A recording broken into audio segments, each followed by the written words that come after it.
Ok nè từng ở kia lỡ nô pe để nhôm vậy tha enzyme nó không phổ biến tối cứ pancreatic enzyme cắt từ chỉ kế monosaccharide miên glucose fructose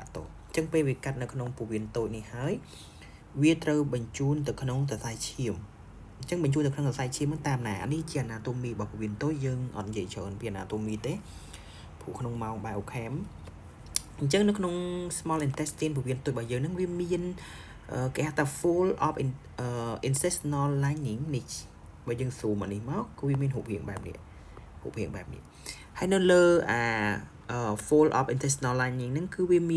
với lái niche với lái tụi mùi ní nó phải để dân số máu cứ viêm thông bài ní chắc nó không nào với lái tụi nó viêm miên nè cao thì ca nè nè cao thì ca nè cao thì ca nè chắc cao thì ca mùi nó dân số cao thì ca mùi nước máuคือแบบนี้cái câu thứ hai cái hao tha epithelial cell ឬក៏នៅក្នុងពួកវាជា general គេហៅ epithelial cell ប៉ុន្តែបើយើងហៅឈ្មោះឲ្យចំនៅក្នុងពួកវាតូចហ្មងគេហៅថា enterocyte cell អញ្ចឹង enterocyte cell ឬក៏ epithelial cell ហ្នឹងគឺនៅនេះអញ្ចឹងវានឹងស្រូបយកតាមរយៈ valley របស់វានេះអញ្ចឹងវានឹងស្រូបយកតាម microvalley របស់វានេះជាអ្នកស្រូបនៅ monosaccharide ដូចជា glucose fructose កន្លះទោសហ្នឹងហើយបញ្ជូនទៅក្នុងសរសៃឈាមឥឡូវយើងមើលថាវាស្រូបយ៉ាងដូចម្ដេចអូខេនេះអញ្ចឹងរូបកោសិកានេះខ្ញុំស៊ូមខ្ញុំដាក់នេះអូខេអញ្ចឹងដំណើរការនៃការស្រូបនឹងយើងមានជាស្រូបតាមរយៈ2វិធីផ្សេងគ្នាគឺគេ passive transport ជាមួយនឹង active transport ចំពោះ fructose molecule របស់ fructose អូខេឥឡូវនិយាយរឿង passive transport និងអីគេ active transport នឹងជាអីអញ្ចឹង fructose វាចូលតាម passive transport ជាអីគឺជាការចូលដោយ diffusion គឺមិនប្រើនៅថាមពល ATP សម្រាប់បញ្ជូនទេគឺវាបញ្ជូនពីតំបន់ដែលមានកំហាប់ខ្ពស់មកតំបន់ដែលមានកំហាប់ទាប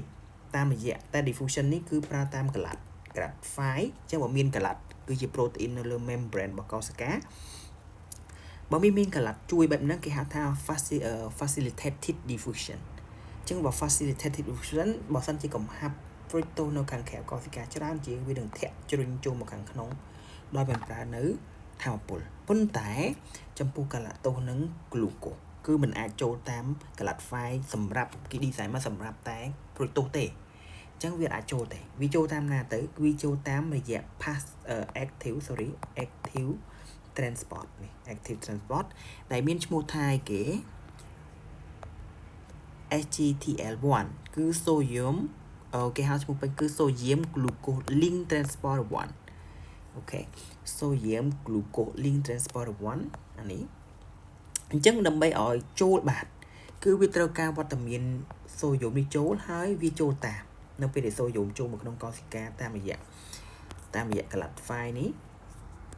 ពេលដែល sodium ចូលមកគឺវាចូលតាមអាពីរអ្នកហ្នឹងវាចូលតាមចូលមកក្នុងកោសិកាអញ្ចឹងដើម្បីឲ្យចូលមកក្នុងកោសិកានឹងបានវាមិនអាចឲ្យ sodium ចូលមករហូតទេពីព្រោះតែកោសិការបស់យើងត្រូវតែមាន maintain នៅគេហៅថាបន្ទុកគឺត្រូវការ negative នៅខាងក្នុងហើយវាត្រូវការ maintain មួយបរិមាណ sodium នៅខាងក្រៅនឹងឲ្យច្រើនជាងនៅខាងក្នុងហើយបរិមាណ potassium គឺនៅខាងក្នុងឲ្យច្រើនជាងនៅខាងក្រៅដើម្បីរក្សានៅ potential របស់ membrane ផងរក្សានៅ electron នៅក្នុងខ្លួនវាផងអញ្ចឹងវាធ្វើបែបណាគឺវាធ្វើតាមរយៈ sodium potassium ATPase ឬក៏ sodium potassium ATPase អានេះគេហៅថាបើសិនជាយើងនិយាយអំពី active transport វាមាន2 active transport អញ្ចឹង active transport ដែលប្រើនៅថាមពល ATP direct ដោយផ្ទាល់គេហៅវាថាជា primary active transport អានេះអត់ប្រើថាមពលទេប៉ុន្តែវាពឹងទៅលើមួយនេះមុនកើតឡើងមុនមិនវាអាចកើតបានអញ្ចឹងអានេះគេហៅថា secondary active transport អញ្ចឹងយើងមើលទៅលើ primary active transport នេះវាចាប់ដើមផាំវាដំបូងគឺវាត្រូវការផាំអីគេវាយក ATP នេះបំលែង ATP នេះមក ADP គឺវាប្រើមួយថាមពលអញ្ចឹងវាផាំនៅ sodium 3ចាក់ចេញ ហើយដើម្បីរក្សានៅបន្ទុកជាមួយនឹងកំហាប់របស់ប៉ូតាស្យូមនៅក្នុងច្រើនជាងវា pump in នៅពីប៉ូតាស្យូមអញ្ចឹងនៅពេលហ្នឹងវាអាចអនុញ្ញាតឲ្យ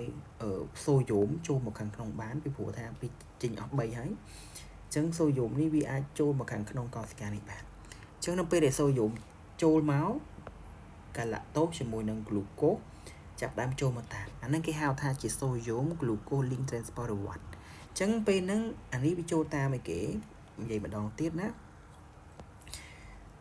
ប្រូតូសចូលតាម passive transport គឺ facilitated diffusion glucose ចូលតាម active transport ដែល active transport ជាដំណើរការ transport ប្រើនៅថាមពលគឺវាប្រើថាមពល ATP អញ្ចឹងវាប្រើដំបូងគឺ primary transport ប្រើ ATP ហើយវាបញ្ចេញនៅ3សូយ៉ូម2ប៉ូតាស្យូមហើយនៅពេលហ្នឹងធ្វើឲ្យមានការខុសគ្នាគេហៅថាខុសគ្នារវាងខាងក្នុងនិងខាងក្រៅនៃសូយ៉ូមវាធ្វើឲ្យសូយ៉ូមនឹងមានសមត្ថភាពចាក់ចូលមកក្នុងកោសិកាយើងបានតាមរយៈអីគេតាមរយៈនេះតាមរយៈ HTL1 អញ្ចឹង HTL1 ដឹកនាំសូយ៉ូមចូលមកកាឡាតូសនិងក្លូកូសចូលមកដែរឥឡូវយើងបានផលិតផល3 fructose ចូលតាម passive transport glucose និងកាឡាតូសចូលតាមអីគេ active transport អញ្ចឹងអា3ហ្នឹងត្រូវចាក់ចេញទៅក្នុងពួកកោសិកាចាក់ចេញទៅក្នុងខ្សែឈាមអញ្ចឹងវាចាក់ចេញតាមណាគឺវាចាក់ចេញតាមកាឡាតូសអញ្ចឹង3នាក់នេះត្រូវបានបញ្ជូនចេញពីកោសិកាពោះវៀនតូចទៅក្នុងខ្សែឈាមតាមរយៈកាឡាតូសអូខេអញ្ចឹងនៅក្នុងនេះពេលដែលវាចាក់ចេញហើយគេដល់ដំណាក់កាលមួយគេហៅថា carbohydrate metabolism វាចាប់ផ្ដើមធ្វើ metabolism យ៉ាងម៉េច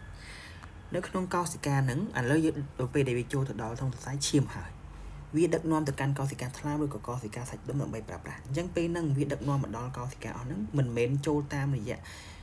passive transport អីទៀតទេគឺវាចូលតាមរយៈការក្លាត់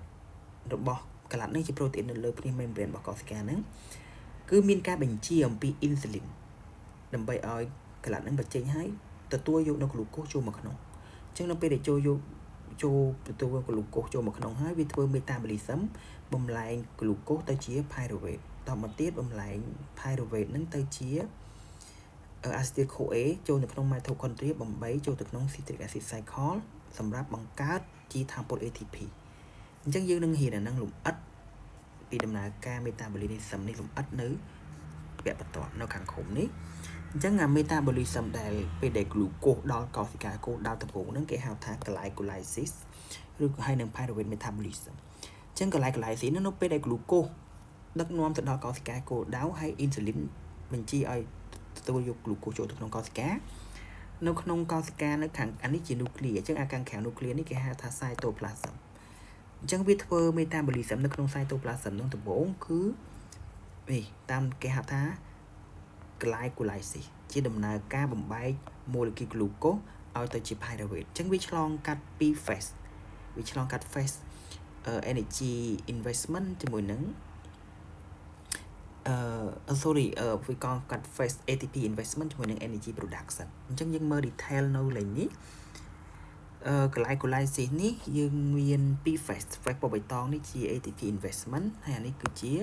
energy production ស្អីទៅជា ATP investment ជា phase ដែលប្រើនៅ molecule ATP សម្រាប់ដំណើរការ chemical reaction របស់វា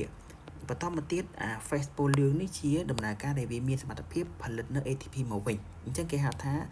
energy production ហើយយើងនឹងរៀន detail អំពី glycolysis នៅវគ្គបន្ទាប់